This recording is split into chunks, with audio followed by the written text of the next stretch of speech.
Halo guys, balik lagi bareng gue Ali di channel Asokat Story. Di video kali ini gue akan membahas alutista andalan Jerman nih gengs. Sebenarnya tadinya gue akan ngebahas lanjutan video gue kemarin ya geng, cuman belum siap gue. Jadi gue bahas pertempuran di PD2 dulu ya geng. Atau sejarah lah ya, sejarah di PD2 dulu.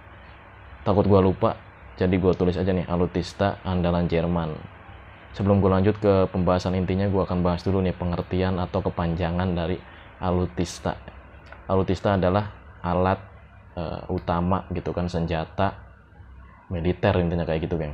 Nah, di sini ada beberapa senjata utama andalan Jerman ketika PD2 nih, geng. Sebenarnya kalau dari segi inovasi Jerman tuh udah banyak banget, geng. Gak usah diomongin juga, udah banyak banget gitu. Cuman di sini gue ambil beberapa yang yang sangat-sangat mendunia gitu, geng. Sangat-sangat mendunia dan juga sangat-sangat diandalkan gitu loh. Alutista andalan Jerman yang pertama adalah tank baja. Dan tank baja di sini dia tuh banyak variannya sebenarnya, geng. Kayak tank Tiger, terus juga tank Gustav. Tank Tiger juga ada banyak, ada tank Tiger 1, 2 sama 3 tuh. Ada lagi tank Panzer. Tank Panzer nggak terlalu tangguh sih, lebih tangguh tank Tiger. Cuman tank Panzer terkenal juga tuh, apalagi ketebalan bajanya tuh lebih tebal, geng. Lapisannya maksud gue ya, lapisan bajanya lebih tebal daripada tank-tank buatan sekutu kayak gitu.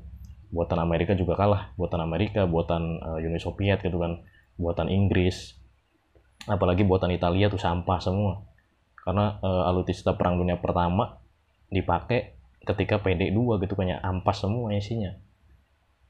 Dan tank baja di Jerman sendiri sangat-sangat diandalkan ya, geng. Kenapa? Karena mereka memakai itu untuk pertama untuk membasmi gitu kan, membasmi atau meluluh lantahkan lah, membasmi pasukan musuh dan meluluh lantahkan kota-kota gitu kan.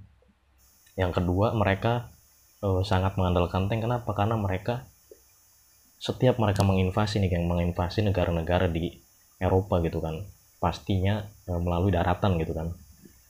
Nah, kalau melalui daratan itu nggak mungkin kan pakai yang lainnya, nggak, kayak misalkan kapal selam nggak mungkin kan, atau misalkan kapal induk nggak mungkin juga. Makanya mereka di sini sangat-sangat memaksimalkan tank baja produk dari negeri mereka gitu, geng. Alutista andalan Jerman yang kedua adalah pesawat tempur nih, geng. Pesawat tempur mereka pun banyak, nggak hanya satu jenis doang gitu, geng. Kayak Stuka, terus juga pesawat dengan mesin jet tuh dari BMW gitu kan. Cuman gue lupa tipenya apa tuh. Dan itu pun for your info nih, geng, itu pun satu-satunya pesawat yang menggunakan tenaga jet gitu kan, pertama ketika era-era PD2 gitu kan, yaitu pada tahun 1930 sampai tahun 1945an kayak gitu. Jadi negara-negara lain tuh belum bisa gitu kan ngebuat pesawat dengan tenaga jet gitu kan. Mereka paling makanya ya mesin-mesin biasa gitu kan, mesin mobil dibuat sedemikian rupa lah, dimasukin ke pesawat gitu kan. Kalau Jerman enggak, sedikit lebih maju tuh, mereka memakai tenaga jet kayak gitu, kan. Jadi kecepatannya nggak usah diragukan lah. Alutista andalan Jerman yang ketiga adalah kapal selam U-boat. Nah, ini nih yang paling menarik. Kenapa U-boat menarik? Karena dia itu silumannya lagi, siluman laut istilahnya. Kecil, senyap, mematikan gitu kan.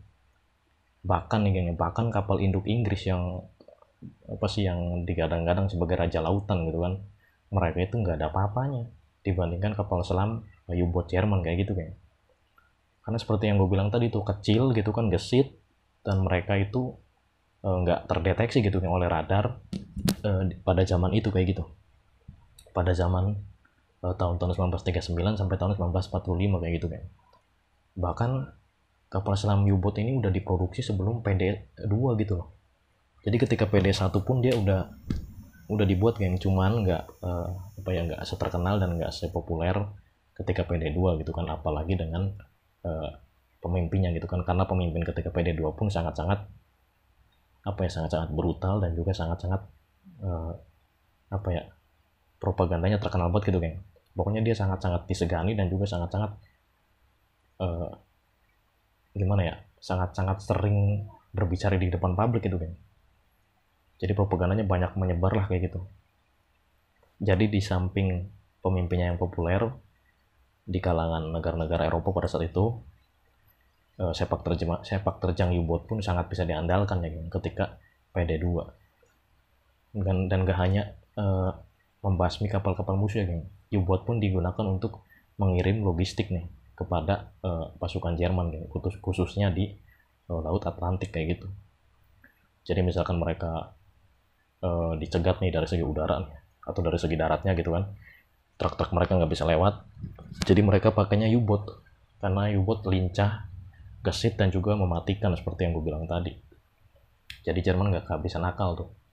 Kalau misalkan Inggris itu kan rada ribet ya nggak, misalkan ngebantu tentaranya gitu kan, mereka menggunakan kapal yang gede gitu kan, yang gede pasti kedeteksi ya nggak, apalagi pergerakannya lambat lah pastinya, lebih lambat dari U-boat maksud gua, karena kan semakin besar gitu kan badan kendaraan, pastinya jarak tempuhnya itu semakin lambat gitu kan ya, apalagi mesin-mesin zaman dulu lah. Alutsista andalan Jerman yang keempat adalah senapan mesin. Seperti yang kita tahu ya, senapan mesin Jerman gila, sangat-sangat mengerikan. Apalagi ketika pertempuran Normandy nih kayak di Perancis. Setiap pasukan yang turun pasti diberondong peluru kayak gitu. Jadi di situ ibaratnya jutaan pasukan versus jutaan peluru kayak gitu kan. Apalagi banyak saksi-saksi atau veteran lah ya, veteran PD2 nih kan yang udah pada tua nih diwawancara gitu kan.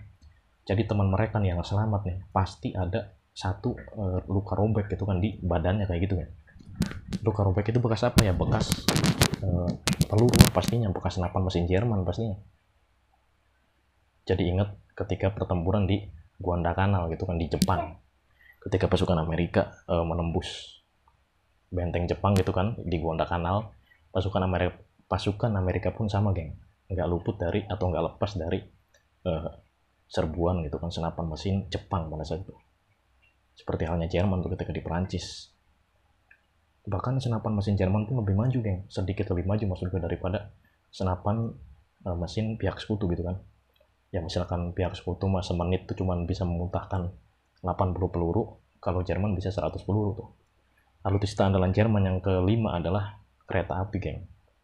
Kenapa gue masukkan kereta api sebagai alutsista andalan Jerman? Karena Jerman selalu menggunakan kereta api untuk mengangkat musuh-musuhnya nih geng, khususnya yang udah istiad kayak gitu. Jadi yang udah diracun di kamar gas gitu kan, pastinya dimasukin ke kereta lah. Dan itu jumlahnya nggak ratusan, nggak ribuan, kayak jutaan loh, gila kan.